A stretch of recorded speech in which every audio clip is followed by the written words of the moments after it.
Hi everyone, hello, this is CA Chaitanya Jain. Welcome to the channel. इस channel पे मैं आप सभी बच्चों के लिए, सीए स्टूडेंट्स के लिए यहाँ पर इंटरेस्टिंग स्मॉल डिटेल्ड वीडियोस लेकर आता हूँ, specifically related to audit and law. In the future, you may see some videos related to guidance, कैसे एग्जाम्स आपको देनी है, CA exams, how to prepare for your examination, notes कैसे prepare करते हैं, ये सभी चीजें आपको इस चैनल पे मिलेगी. So if you are new to the channel, please subscribe it, like and share कीजिए. चलिए बात करते हैं आज इस वीडियो में हम क्या करने वाले हैं. इस वीडियो में जैसा कि टाइटल आपको दिख रहा है, we are going to discuss amendments for May 21 attempts, that to for CA intermediate and IPCC both. Means पुराने और नए कोर्स दोनों के लिए May 21 अटेम्प्ट जो आने वाला है, कुछ ही दूर है, बस दिख रहा है हमको, उनके लिए इंपॉर्टेंट अमेंडमेंट्स क्या है उनको डिस्कस करेंगे. Let's start. Okay, so first thing first, ये जो भी नोट्स आपको यहां पर दिखने वाले हैं, मैं जो आपसे पीडीएफ या पीपीटी जो भी शेयर करने वाला हूं, if you want the link of this notes तो आपको टेलीग्राम चैनल पे मिल जाएगी. I will mention the link of my Telegram channel in the description box. वहां से आप डाउनलोड कर सकते हैं, और अगर वहां से नहीं होती है तो you can personally message me in the comment section. I will have a look and share it with you. So ये बात हो गई. अब हम चालू करते हैं कि ये जो भी डिस्कशन आज हम करने वाले हैं कॉर्पोरेट एंड अदर लॉज का, we are discussing these amendments from where, हमने यहां से कहां से कंपाइल किए हैं, राइट. तो मैं आपको ये बताना चाहता हूं. सबसे पहले आरटीपी 2021, May 2021 के लिए जो इंस्टीट्यूट ने आरटीपी निकाली है, वहां पर तो उन्होंने सिंपली लिख दिया है कि कुछ चेंजेस किए गए हैं, बट वो आपको मॉड्यूल से ढूंढने पड़ेंगे, उन्होंने वहां पर नहीं बताया है. तो मेहनत तो बहुत है. तो हमने पुराने मॉड्यूल नए मॉड्यूल से कुछ चीजें देखकर, बहुत सारी चीजें समझकर आपके सामने डिफरेंसेस लाए हैं. दूसरा, announcement for old course IPCC. Sir, IPCC का ओल्ड कोर्स का इंस्टीट्यूट ने एक अनाउंसमेंट निकाला है, वहां से भी हमने इंपॉर्टेंट जो है वो यहां पर निकाल ली है. दूसरे जितने बहुत सारे अमेंडमेंट्स है उनको डिस्कस हमने यहां पर नहीं किया क्योंकि वो इंपॉर्टेंट नहीं है. Third, amendments in general. And fourth, changes in study material from ICI. आपको जो May 2021 अटेम्प्ट के लिए रिलाय करना है जिस मॉड्यूल के ऊपर, वो अक्टूबर वाला एडिशन है, उसके बाद वाले एडिशन पे आप कर सकते हैं, अक्टूबर ऑनवर्ड्स. सो ये बात हुई टॉपिक्स हम कहां से कवर कर रहे हैं, कहां से इंफॉर्मेशन हमने कंपाइल करी है. चलिए स्टार्ट करते हैं. कॉर्पोरेट एंड अदर लॉज के लिए इंपॉर्टेंट अमेंडमेंट्स है. देखिए जितने टोटल 5 पॉइंट्स आपको यहां पर दिख रहे हैं, ज्यादा अमेंडमेंट्स नहीं है, बट है और इंपॉर्टेंट है, वो हमने यहां पर कवर किए हैं. First, private placement. आपने देखा होगा सेक्शन नंबर 42 प्राइवेट प्लेसमेंट के अंदर यहां पर चेंजेस आए हैं. Second, section number 54 sweat equity shares. Deposit chapter में आपको कुछ चेंजेस दिखेंगे. एनुअल रिटर्न MNA यानी कि मैनेजमेंट एंड एडमिनिस्ट्रेशन चैप्टर में आपको सेक्शन 92 में कुछ चेंजेस आए हैं वो दिखेंगे. और लास्ट में section 135 CSR corporate social responsibility, वहां पर कुछ चेंजेस आए वो भी आपको दिखने वाले हैं.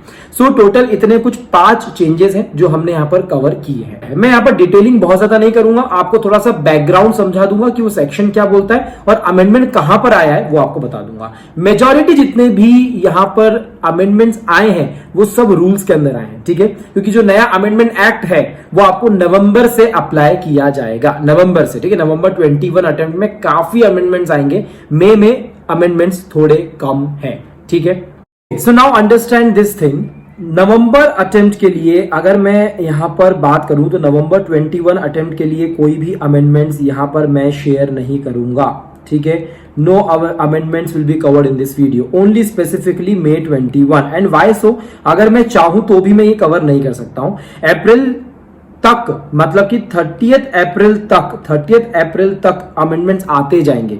30 अप्रैल तक जितने भी चेंजेस होंगे वो आपके नवंबर अटेम्प्ट में सब कुछ कवर होगा, करेक्ट. तो अभी मैं जब वीडियो अपलोड कर रहा हूं, कुछ अमेंडमेंट्स आना बचे हैं, नवंबर अटेम्प्ट के लिए हम बाद में बनाएंगे.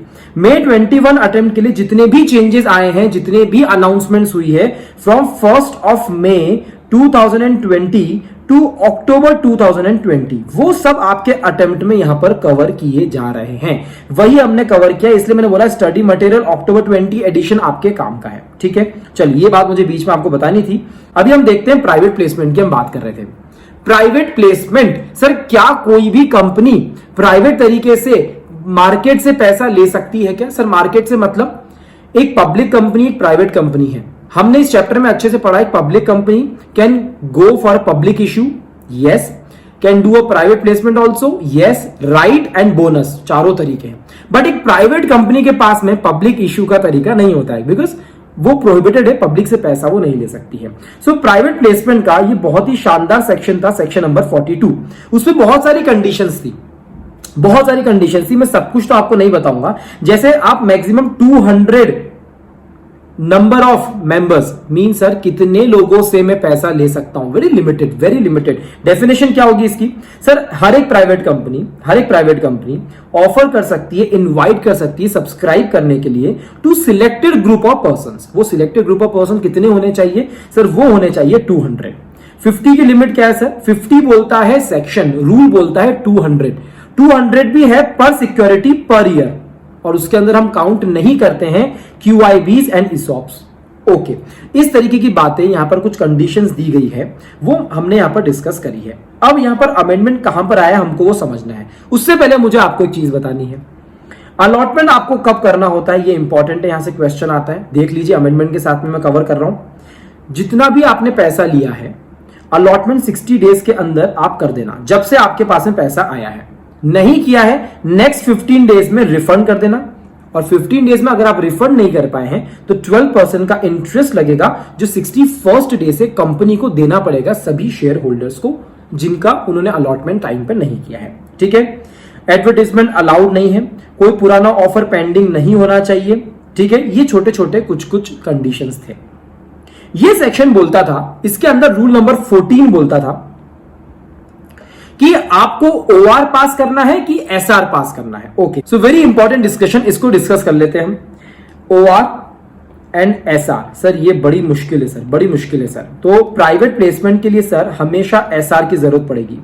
प्राइवेट प्लेसमेंट बिना SR के नहीं हो सकता है, ये बात तो गारंटेड है। ओके सर, इसमें रूल नंबर 14 ऑलरेडी बात कर रहा था, वो बात कर रहा था नॉन, ध्यान से देखिएगा बच्चों, कन्वर्टेबल डिबेंचर्स के बारे में। ठीक है, नॉन कन्वर्टेबल डिबेंचर्स के बारे में वो बात ऑलरेडी कर रहा था कि अगर नॉन कन्वर्टेबल डिबेंचर्स इशू किए जा रहे हैं तो उनके थ्रू प्राइवेट प्लेसमेंट, तो उसमें हम SR करें कि OR करें। Very interesting. ठीक है, तो ऑलरेडी सेक्शन क्या बोलता था, देखिए मैं यहां पर अमेंडमेंट समझाने वाला हूं, आपको ये समझना जरूरी है। आपको ऑलरेडी सेक्शन बोलता था कि अगर आप सेक्शन 181C के लिमिट्स में है, मतलब कि आप अपनी लिमिट में रहकर आप यहां पर पैसा ले रहे हैं, कोई दिक्कत की बात नहीं है, आप OR पास कर लीजिए। अगर आप इस लिमिट को क्रॉस कर रहे हैं तो आपको SR की जरूरत पड़ेगी, ये बात ऑलरेडी थी। एक बार वंस इन अ ईयर अगर आपने SR पास कर लिया है, आप multiple time non convertible debentures issue कर सकते हैं, मल्टीपल टाइम्स। ठीक है, ये ऑलरेडी था। देखिए ध्यान से देखिए, passing of SR once for all the issues in a year for issuing non-convertible debenture is enough if you go beyond the limit. Under अगर आप लिमिट में है तो OR से काम हो जाएगा। ठीक है, जनरली PP के लिए SR चाहिए रहता है। नाउ अमेंडमेंट हैज कम, क्या अमेंडमेंट उन्होंने ऐड किया है? देखिए बच्चों, सिंपल सा अमेंडमेंट है। उन्होंने बोला है कि अभी तक आप बात करते थे सिर्फ नॉन कन्वर्टेबल डिबेंचर्स के बारे में, अब अगर आप कोई भी amount QIB means qualified institutional buyers को दे रहे हैं, मींस पीछे जब हम बात कर रहे थे नॉन कन्वर्टेबल डिबेंचर्स की, हम सिक्योरिटी की बात कर रहे थे। अमेंडमेंट बात कर रहा है इन्वेस्टर के बारे में, मींस अगर कोई QIB आपकी कंपनी के अंदर पैसा लगाना चाह रहा है, क्या वो लगा सकता है? यस, बिल्कुल लगा सकता है, कोई दिक्कत की बात नहीं है। ठीक है, तो अगर आप QIB से कर रहे हैं तो आपको स्पेशल रिजोल्यूशन की जरूरत पड़ेगी, and that to it will be sufficient if the special resolution is passed only once in a year. Same पहले जो बात थी रूल के अंदर, रूल नंबर 14 के अंदर ऑलरेडी जो हम बात कर रहे थे वो थी सिक्योरिटी के बारे में। ठीक है, कि आपको नॉन कन्वर्टेबल डिबेंचर्स इशू करने, वंस इन अ ईयर आप स्पेशल रिजोल्यूशन पास कर लीजिए। इसमें जो एडिशन किया गया है वो किया गया है इन्वेस्टर से रिलेटेड। सर QIB अगर मेरे कंपनी में पैसा लगा रहा है, क्वालिफाइड इंस्टीट्यूशनल बायर्स होते हैं बड़े बड़े, अगर वो पैसे लगा रहे हैं तो मैं सर अगर उनसे बार बार पैसा लेना चाहता हूं थ्रू प्राइवेट प्लेसमेंट, एक बार स्पेशल रिजोल्यूशन में पास कर लूंगा, दैट्स इट। ये था पहला amendment related to private placement. We are done with this point, कोई दिक्कत की बात नहीं, ये हमारा हो चुका है। सो ये हुआ हमारा पहला अमेंडमेंट चैप्टर नंबर 3 का। चैप्टर नंबर 3 जो आपका था prospectus and allotment of share से रिलेटेड, वो हमने कवर कर लिया है। Now we are moving ahead with our next chapter number 4 जहां पर शेयर कैपिटल एंड डिबेंचर्स है, वहां पर हमने डिस्कस किया है sweat equity shares. Sweat equity shares क्या होते हैं, लेट्स डिस्कस, और वहां पर अमेंडमेंट क्या आया है उसको भी हम डिस्कस करते हैं। सबसे पहली बात, छोटा सा बैकग्राउंड, स्वेट इक्विटी शेयर, खून पसीना एक करके सर जिसने इस कंपनी को खड़ा किया है, सर जिसने हमको नो हाउ दिया है, टेक्निकल असिस्टेंस दिया है, इस कंपनी को इतना बड़ा किया है, they have made available their rights, intellectual property rights, value addition दिया है। सर ऐसे कौन लोग हैं? अरे ऐसे डायरेक्टर्स हैं, ऐसे एम्प्लॉइज हैं। तो कंपनी क्या करती है, कंपनी इश्यू करती है, उन्होंने जो उनका कंट्रीब्यूशन किया है ना, उनके जो एफर्ट्स है ना, उनको एज अ रिवॉर्ड उनको शेयर्स दिए जाते हैं। उन शेयर्स को बोलते हैं स्वेट इक्विटी शेयर्स, खून पसीना एक करके। फायदा क्या है? फायदा यह है बच्चों कि स्वेट इक्विटी शेयर्स को डिस्काउंट पर इशू किया जा सकता है। सेक्शन नंबर 53 बोलता है कि बिल्कुल भी नहीं कर सकते हो आप, किसी को भी डिस्काउंट पर इशू नहीं कर सकते हो, बट 53 का एक्सेप्शन है 54 कि यस स्वेट इक्विटी शेयर्स कर सकते हैं। और दूसरा एक्सेप्शन क्या है वहां पर, सर अगर डेट रिस्ट्रक्चरिंग स्कीम में मेरे क्रेडिटर्स को मुझे पैसा नहीं है देने के लिए, तो मैं उनको शेयर्स दे रहा हूं, तो मैं वो भी डिस्काउंट पर दे सकता हूं, उसमें हम नहीं जाएंगे। एनीवे, तो स्वेट इक्विटी शेयर्स क्या हमको समझ में आ गया। कुछ कंडीशंस थी जो हमने वहां पर देखी थी सर जैसे already existing class of shares होना चाहिए। आप कोई नई क्लास ऑफ शेयर्स क्रिएट कर रहे हो, उस पर स्वेट इक्विटी इश्यू कर रहे हो, नॉट पॉसिबल। स्पेशल रिजोल्यूशन के बिना काम नहीं होगा। स्पेशल रिजोल्यूशन है तो ऑब्वियसली एक्सप्लेनेटरी स्टेटमेंट साथ में आएगा, लिखा जाएगा किसको इशू किया जा रहा है, क्यों इशू किया जा रहा है, कितने नंबर्स इशू किए जा रहे हैं, ये सारी बातें वहां पर लिखी जाएगी। 3 साल का लॉक इन पीरियड होता है, एम्प्लॉय लेके बेच नहीं सकता है, 3 साल तक उसको अपने पास में रखना पड़ेगा। लिस्टेड कंपनी हो तो सेबी का भी ध्यान आपको रखना पड़ेगा। सर वो एम्प्लॉय कैसा होना चाहिए? परमानेंट, इंडिया में होना चाहिए, बाहर होना चाहिए, दोनों हो सकते हैं, कोई दिक्कत की बात नहीं है। सर एक और बात है, होल्डिंग कंपनी का होना चाहिए कि सब्सिडरी का होना चाहिए? दोनों हो सकते हैं। Sir director whole time director हो या ना हो, उससे फर्क नहीं पड़ता है। मैंने थोड़ा सा आपको बैकग्राउंड दिया है। मुझे बात करनी है कि यहां पर हुआ क्या, चेंजेस कहां पर आए, अमेंडमेंट कहां पर आए, मेरी बात सुनना ध्यान से। सर लिमिट में चेंजेस आए हैं, लिमिट के अंदर, और वो भी स्पेसिफिक स्टार्टअप्स कंपनी के लिमिट में चेंज आया है, क्योंकि स्टार्टअप कंपनी की डेफिनेशन चेंज हो गई। बस इतना सा अमेंडमेंट है। पहले लिमिट थी सर क्या, 15%, ठीक है, 15% of paid up equity share capital करो या फिर 5 करोड़ रुपए, whichever is higher. Simple सी बात है, आप इस फिगर के ऊपर स्वेट इक्विटी शेयर्स इशू नहीं कर सकते। तो हमें बात पहले से मालूम थी, किसी भी टाइम पर किसी भी कंपनी पर at any point of time कोई भी कंपनी अपनी पेड अप इक्विटी जितनी भी है उसके 25% तक ही स्वेट इक्विटी इशू कर सकती है, ज्यादा नहीं कर सकती है। और स्टार्टअप कंपनी के केस में वो 50% तक जा सकते हैं, कोई टेंशन ही नहीं है, 50% तक वो जा सकते थे, शैल नॉट एक्सीड 50%। अब स्टार्टअप कंपनी की जो डेफिनेशन थी ना बच्चा, वो थी उन कंपनीज को 5 इयर्स तक का स्टार्टअप कंपनी बोला जाता था।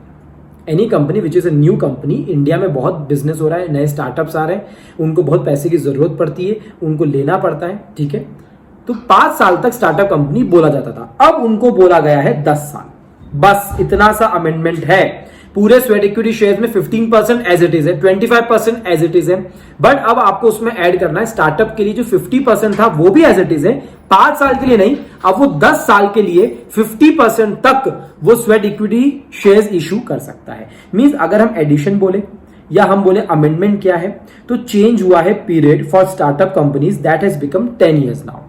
Now let me take you to the next chapter, जहां पर ये सब जगह पूरे सिलेबस में 10 इयर्स आपको चेंज करना है। जहां जहां स्टार्टअप कंपनी 5 इयर्स है वो 10 इयर्स में आप चेंज कर देना, बिल्कुल भी प्रॉब्लम की बात नहीं है। नाउ तो वो कहां पर हुआ है, नेक्स्ट चैप्टर जो आया एक्सेप्टेंस ऑफ डिपॉजिट्स, मैं डायरेक्टली आपको वहां ले जा रहा हूं क्योंकि स्टार्टअप कंपनी की वहां पर 2-3 मल्टीपल जगह वहां पर एग्जम्पशंस की जगह और बहुत सारे चेंजेस हुए हैं। Now let's discuss deposit, my favourite chapter. Deposit what, any kind of money, any kind of money, मैं आपको यहां पर डिटेलिंग तो नहीं करूंगा। एनी काइंड ऑफ मनी, किसी भी तरीके का पैसा अगर कंपनी के पास में आ रहा है in the form of loan, in the form of deposit या और किसी नाम से, उसको हम डिपॉजिट बोलते हैं और उसके ऊपर ये प्रोविजंस अप्लाई होते हैं। नाउ जो डेफिनेशन थी वो काफी खुली डेफिनेशन थी। तो यहां पर क्या हुआ कि उन्होंने एक नेगेटिव लिस्ट बनाई, एग्जम्पशन वाली लिस्ट बनाई। एग्जम्पशन वाली list 21C, rule number 21C, I hope आपने अच्छे से पढ़ा होगा। मैंने मेरे लेक्चर्स में जो डिटेल्ड लेक्चर्स है वहां पर अच्छे से कवर किया है ये बात, ठीक है। तो आप भी ध्यान रखिएगा, अगर आपको डिटेल्ड लेक्चर चाहिए तो अनअकैडमी चैनल पे मैं ऑलरेडी ऑडिट और लॉ इन दोनों के डिटेल्ड क्लासेस May 21 अटेम्प्ट के लिए ले रहा हूं। मैंने लिंक यहां पर नीचे डिस्क्रिप्शन बॉक्स में दे दी है, मैं इस लेक्चर की लिंक भी दे दूंगा, आप वहां जाके देख लीजिएगा। डिटेलिंग बहुत अच्छे से हमने सारी चीजें कवर की है। मेरी बात समझो बच्चों, 21C के अंदर ऐसी चीजों को हटा दिया गया है कि इनको हम डिपॉजिट नहीं बोलेंगे। तो हमने क्या किया, बहुत लंबी लिस्ट है, अपन स्टाइल से याद करते हैं सारी चीजें। हाँ, तो हमने 5 कैटेगरी बना ली, 5 कैटेगरीज। उन 5 कैटेगरीज में क्या है, पहली कैटेगरी इंस्टीट्यूशन, दूसरी है इंस्ट्रूमेंट, तीसरी है पर्संस, चौथी है business advances and the 5th one is others. Mean sir, जैसे कोई गवर्नमेंट ने आपको पैसा दिया, डिपॉजिट नहीं होगा। फॉरेन गवर्नमेंट ने दिया, डिपॉजिट नहीं होगा। एक कंपनी ने दूसरी कंपनी को दिया, इंटर कंपनी, डिपॉजिट्स नहीं होगा। ये इंस्टीट्यूशंस में हमने कवर किया है।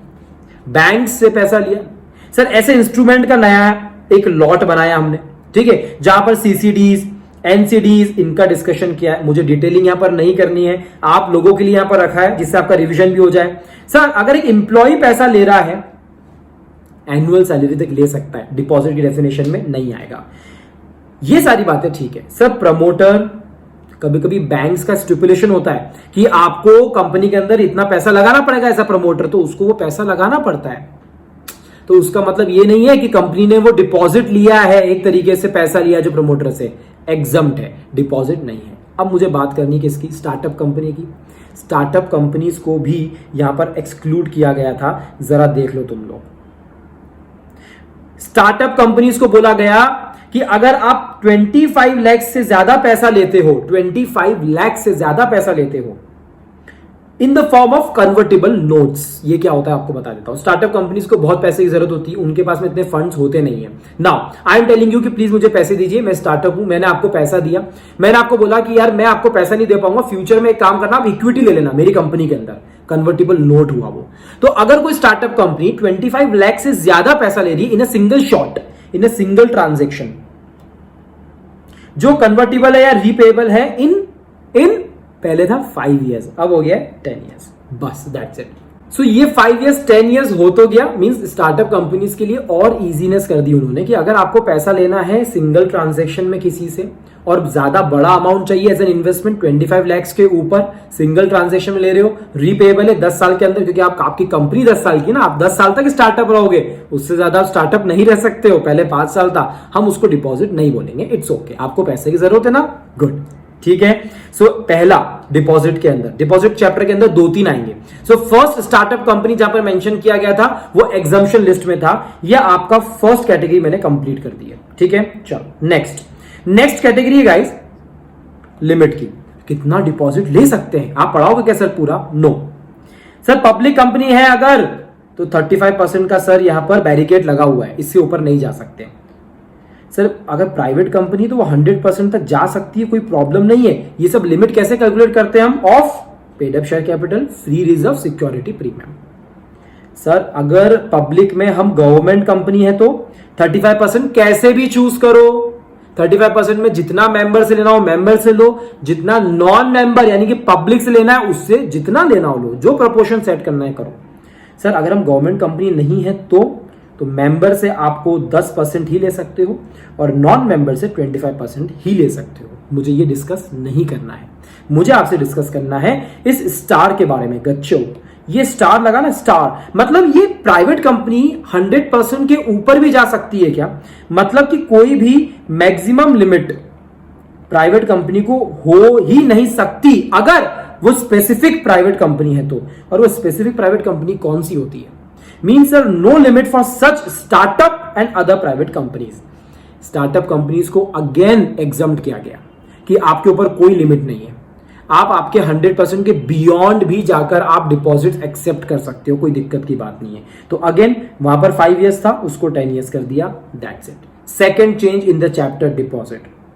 Late me take you the third change. पहले मैंने आपको बताया एग्जम्पशन के अंदर, फिर मैंने आपको बताया सीलिंग लिमिट के अंदर, अब मैं आपको बता रहा हूं कंडीशंस के अंदर। सेक्शन 73(2) ये सेक्शन बात करता है कंडीशंस। अगर आपको डिपॉजिट्स एक्सेप्ट करना है पब्लिक से, मेंबर से, तो आपको इन चीजों को फॉलो करना पड़ेगा। ये कंडीशन हमने कितने अच्छे तरीके से याद करी है। सीसीडी, अरे सीसीडी में जाके आराम से कॉफी पियेंगे बेटा, कोई भी डिफॉल्ट नहीं करेंगे, पढ़ाई करेंगे, स्टडीज करेंगे। Sir means total A to E। D तो हमारे बीच में सर बहुत पहले ही चला गया है, हाँ 2 मिनट का मौन हम पहले रख चुके हैं उसके लिए, ठीक है। A to E ये कंडीशन से जो फॉलो करनी पड़ती है, जैसे आपको सर्कुलर सभी मेंबर्स को भेजना पड़ता है, आपको ये सर्कुलर आरओसी को 30 डेज में जाके देना पड़ता है, आपको एक DRR यानी कि डिपॉजिट रिडम्पशन रीपेमेंट रिजर्व आपको बनाना पड़ता है, करेक्ट। ऐसे सर कोई भी डिफॉल्ट नहीं होना चाहिए, सबसिस्टिंग मतलब प्रेजेंट में डिफॉल्ट नहीं होना चाहिए। और सर सिक्योर्ड है तो बताओ सिक्योर्ड है। अगर पार्शियली सिक्योर किया, एमसीक्यू आएगा यहां से गारंटेड, अगर पार्शियली सिक्योर किया आपने, ठीक है, तो हम उसको पूरा अनसिक्योर्ड बोलेंगे। सर ये कंडीशन है ना A to E, A B C D हटा देना, F और E।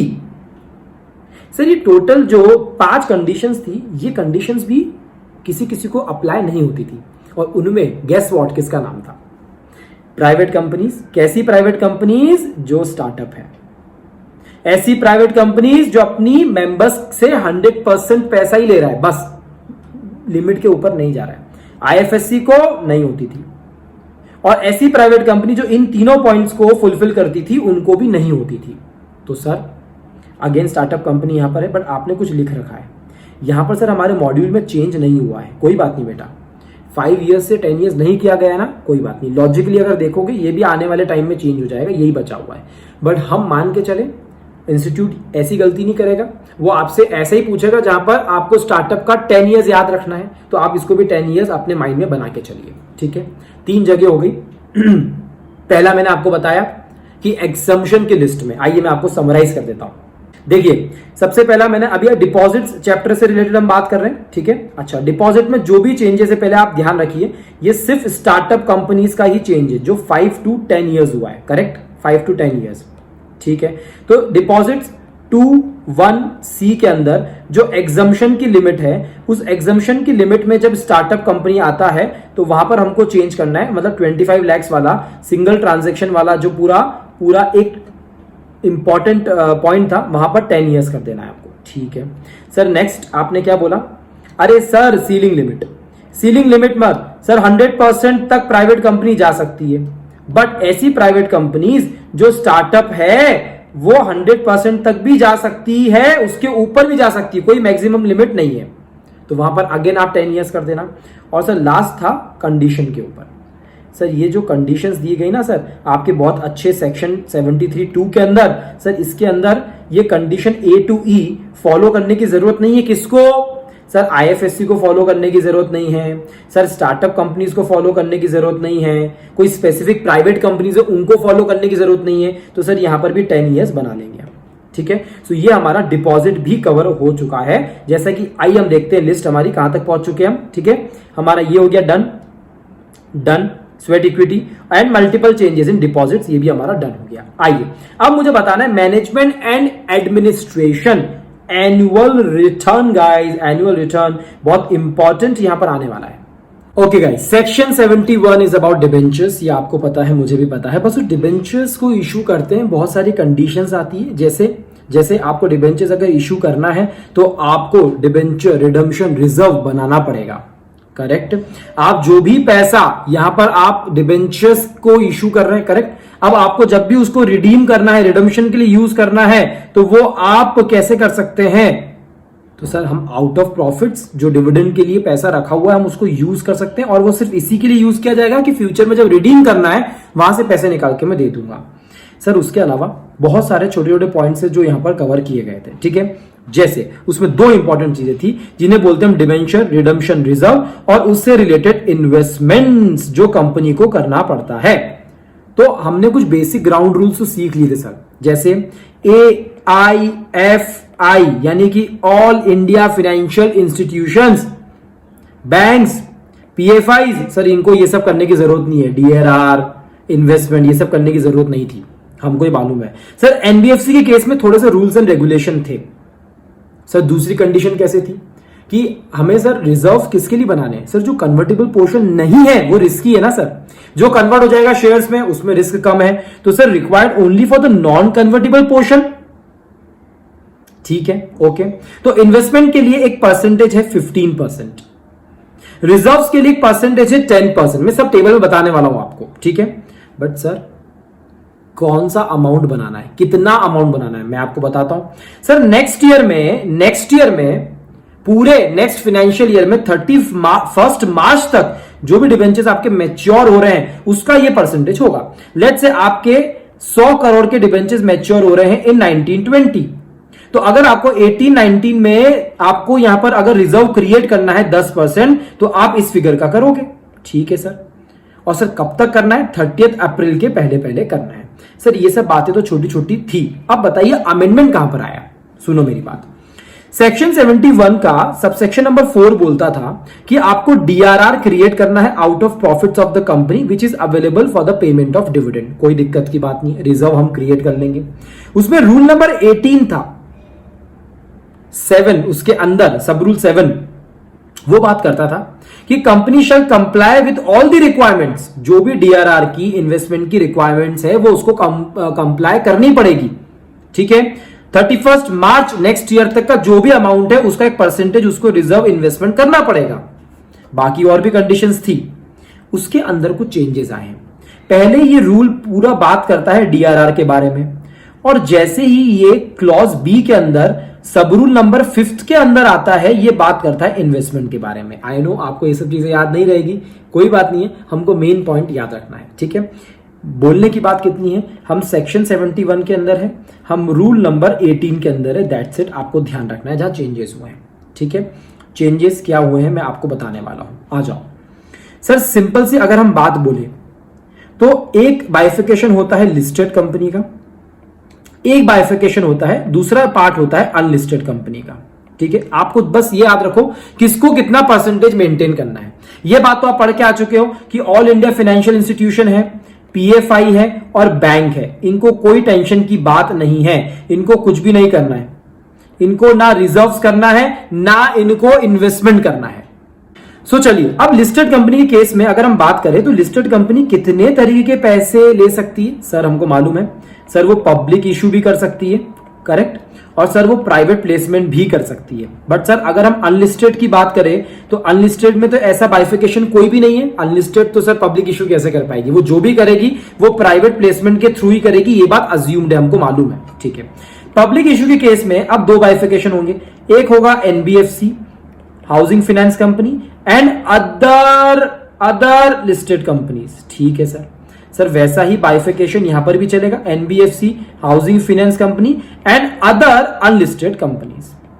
ठीक है, अब आपको सिर्फ याद रखना है किसको मेंटेन करना है किसको नहीं करना है। सिंपल सी बात है, इनको 15% मेंटेन करना है, नो क्वेश्चन आस्क्ड। इनको भी 15% मेंटेन करना है। मतलब अगर कोई भी लिस्टेड कंपनी पब्लिक इशू के थ्रू, चाहे वो लिस्टेड कोई भी हो, एनबीएफसी हो, एचएफसी हो, ऑब्वियसली सर एआईएफआई यानी कि all India financial institutions, PFI और सर बैंक, चाहे वो लिस्टेड हो चाहे अनलिस्टेड हो, उसको कुछ भी नहीं करना है। ठीक है, ओके।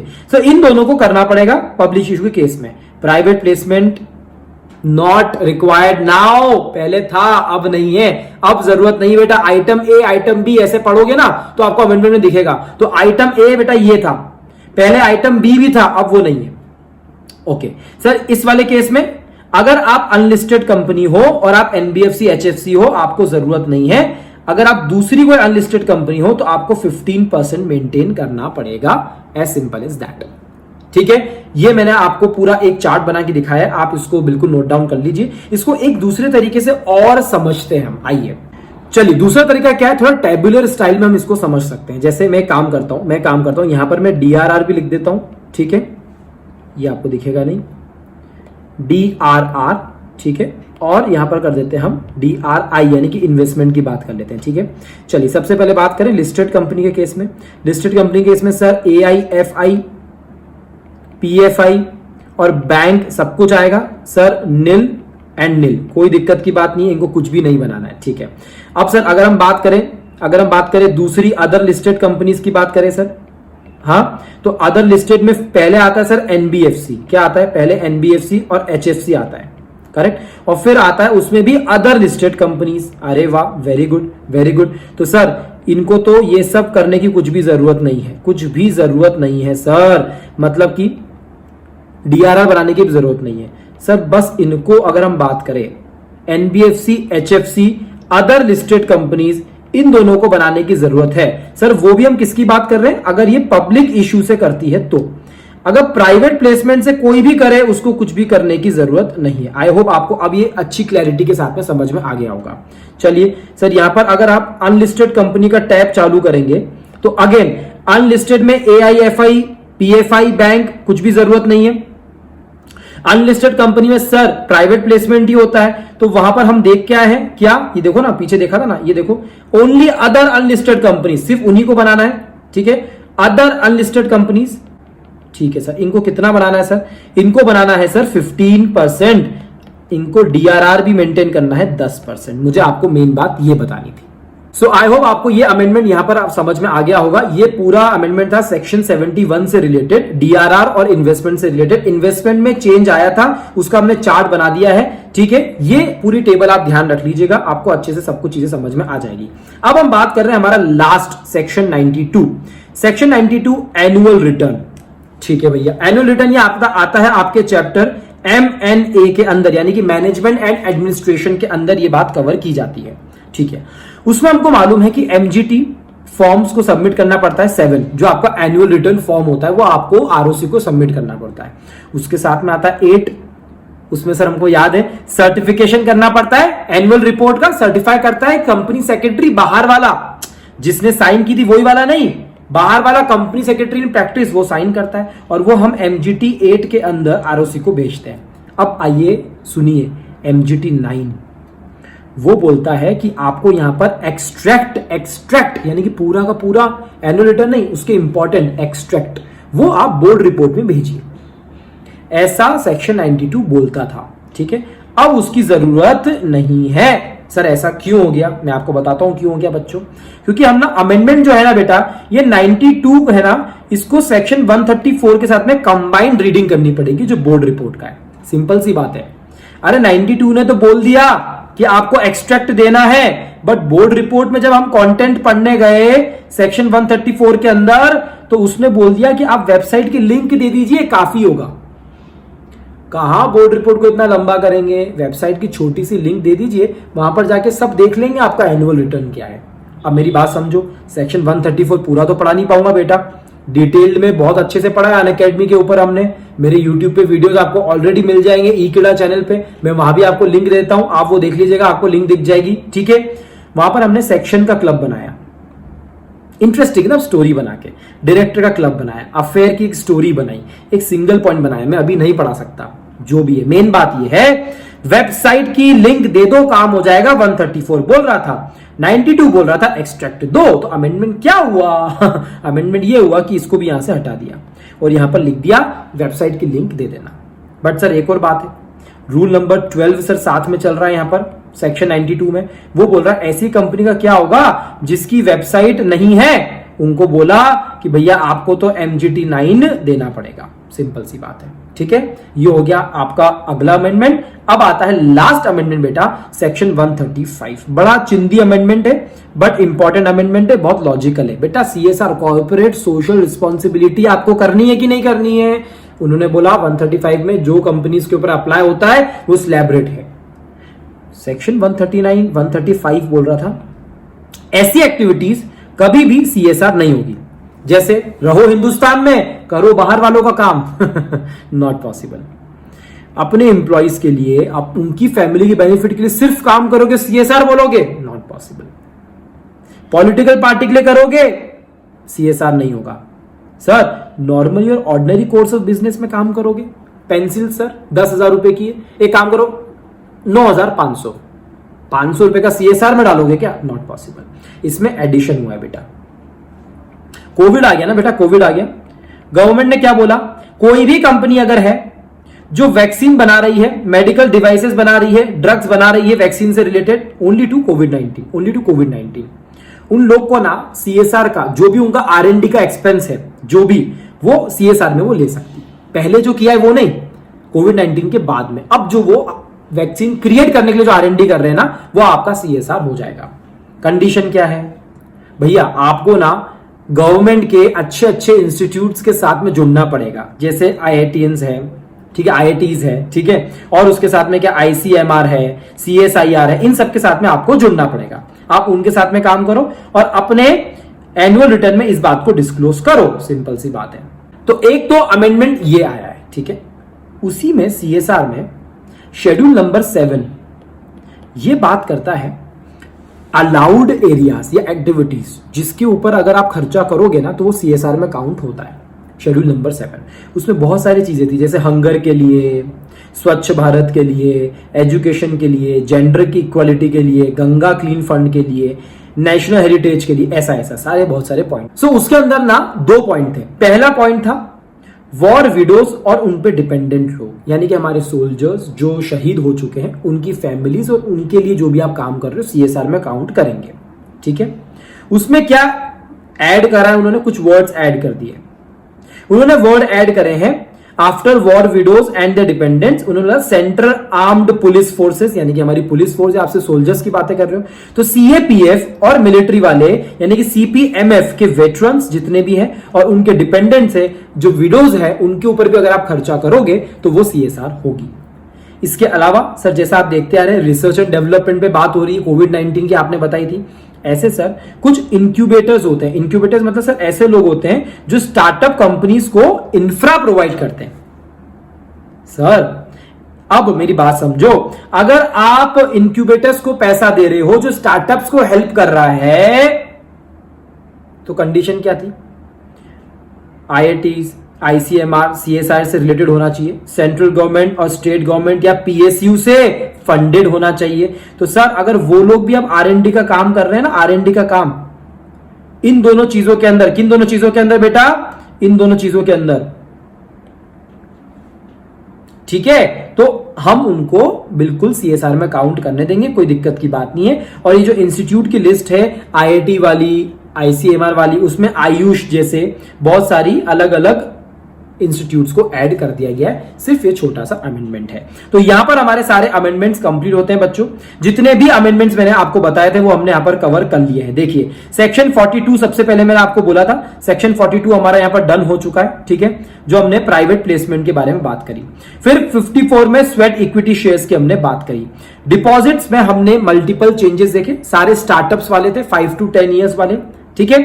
एनुअल रिटर्न में MGT 9 हमारे बीच में नहीं रहा है, ठीक है। और सर सीएसआर से रिलेटेड हमने देख लिया। साथ में इंपॉर्टेंट सर 6 है, क्योंकि हम भूल जाएंगे, आप लिख दीजिए debenture redemption investment. Sir investment वाला आपने हमको पूरा चार्ट एक्सप्लेन कर दिया है। Okay guys, so that was it, amendment video for CA intermediate and IPCC students for May 21 attempt. Corporate and other law से रिलेटेड सभी अमेंडमेंट्स मैंने यहां पर शेयर कर लिए हैं। आई होप कि आपको वीडियो अच्छा लगा होगा।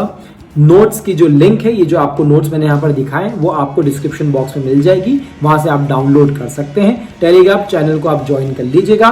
डिटेल्ड लेक्चर्स की लिंक मैंने नीचे शेयर कीजिए and please subscribe the channel अगर आपको अच्छा लगा हो। Thank you for watching the video.